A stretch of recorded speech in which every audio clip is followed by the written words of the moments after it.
ha ido tal vez traspasando los problemas de un lado a otro, y también las dimensiones políticas. Estos han tenido efectos que han movilizado a la población tanto sea en lo educativo como en lo social, que ha ido convirtiendo de un modelo cualitativo diferente y ha ido manteniendo sus amplitudes poblacionales, llevándonos a un nuevo entorno y a un nuevo concepto en las economías. Para continuar, en la parte de la transformación del educador y la educación en América Latina en el siglo XIX, más trata sobre la mención cómo da una nueva, cómo la educación del siglo XIX va a adoptar un nuevo modelo educativo, y eso va a cambiar, va a tener un cambio trascendental al momento de percibir a un educador. Ahora, el papel del educador en el pasado. Antes, el educador buscaba reivindicar ciertos privilegios como emplear sirvientes, lacayos, quejándose de la educación gratuita que daban los monasterios de educación religiosa. Los educadores de antes siempre trataban de enaltecerse a uno mismo, y diciendo que la educación que daba la iglesia no era buena, simplemente era cristiana, y que solo hablaban sobre la religión. Ahora, cambios en el prestigio y significado político del educador. Un ejemplo sería la transformación del papel del educador en Chile con la Constitución de Angostura, donde en Chile sucede que con la Constitución de la Angostura, la Constitución trata de decir de que el educador va a ser como un ser intocable, va a ser el ser modelo, va a ser la persona que va a tener ese ápice de bondad, va a ser el manantial tranquilo que no se le puede tocar, no se le puede decir nada, y hasta puede llegar a tener la protección política, no se le puede tocar. Ahora el otro punto es el enfoque actual del educador. Sería como decir cómo estamos actuando actualmente, cómo se actúa actualmente un educador en la educación, y trata de criticar lo que era antes y va a tratar de reivindicar lo que es ahora. Cambios en los métodos de enseñanza. Antes se utilizaban catecismos religiosos que sostenían el derecho divino de los reyes. Como bien se sabe, antes de la colonización, o sea, cuando han venido aquí, decían de que en la época del feudalismo, la educación trataba de inculcar de que no hay que decirle nada a los reyes, que los reyes están ahí por algo. Y cuando ha sucedido las revoluciones, la época republicana, cuando los españoles han ido de América Latina, la educación ha tenido un cambio diciendo de que ha tratado de justificar por qué ha pasado eso, por qué ha habido esas republicanas, por qué esas revoluciones, por qué ha pasado eso, y ha tratado de pisotear lo que ha sido la época colonial. Ahora, surgimiento de la escuela lancasteriana. La escuela lancasteriana nace como respuesta a la escasez de recursos humanos y económicos en la educación primaria y también secundaria. Su método permite educar a muchos niños al mismo tiempo, como un buen ejemplo de que, digamos, en una aula tenemos 30 niños.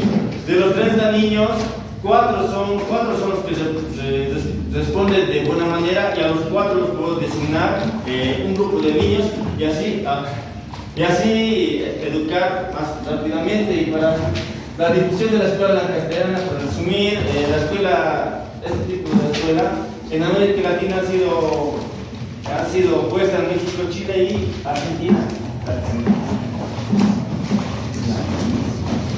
Continuando, voy a hablar un poquito más sobre la difusión del método pedagógico lancasteriano en diferentes países en América Latina. Este método lancasteriano ha sido aplicado, ha sido tratado de aplicar en algunos países, principalmente en México, donde se han construido varias escuelas donde se enseñaba a niños y niñas por igual y se les brindaba material educativo como ser libros y cuadernos. Pero no ha tenido no se ha podido aplicar en otros países como ser en Brasil y Ecuador. En cuanto a Bolivia, Bolívar tenía un interés grande por aplicar este método pedagógico en castellano. ¿Por qué? Porque lo he escuchado del mismo Lancaster en 1811. Ya años más tarde, en 1825, Lancaster quiere aplicar ese método en Bolivia y se contacta con Bolívar mediante cartas para aplicarlo esto. Ahora, en Colombia se ha aplicado el método lancasteriano por Santander mediante decreto el 3 de octubre de 1826, y se rescata de este país un relato donde decía cómo era la escuela lancasteriana en Colombia. Nos da una pequeña reseña más o menos que dice que se divide en dos partes: un sendero pedregoso, digamos como el callejón de aquí, y un salón, y nos explica un poco qué había dentro del salón. Hace referencia más sobre la mesa del docente, donde había un trofeo, y que las paredes estaban llenas de lama verde que producía un mal olor. Y también una frase que decía: la letra con sangre dentro y la labor con dolor. Y muy bien, continuando con la exposición sobre el tema de la emancipación, un poquito vamos a aterrizar para poder saber qué es la emancipación. Es una acción que un grupo de personas o una persona toma. ¿Para qué? Para tener autonomía, ¿no? Para liberarse de cualquier tipo de subordinación o dependencia que pueda tener. Y para eso justamente, ¿de qué cosas nos vamos a liberar? Nos dirá en el tema de la emancipación, ¿no? De la esclavitud, de la ignorancia, de la injusticia, del maltrato y la desigualdad que estaba sucediendo en nuestro continente, ¿no? Y para eso, para poder promover la emancipación, los primeros que son los encargados para que puedan promover esta emancipación son los religiosos, ¿no? Se les ordena que en cada convento o monasterio tengan una educación para varones y para mujeres, ¿no? Los sacerdotes o los religiosos se encargan de los varones para enseñarles un poco la escuela de primeras letras, filosofía, matemáticas, historia y política. Y en cuanto a las mujeres, se encargaban las monjas, ¿no? En el tema de la lectura, la escritura y las labores de casa, ¿no? ¿Con la finalidad de qué? Nos dice que la educación es la base de las virtudes y de la felicidad pública. Toda la liberación se enfoca en estas virtudes, y para poder ver que la ignorancia, que la desgracia que pasaban, las desgracias que estaban pasando en los países latinoamericanos puedan alcanzar la felicidad, ¿no?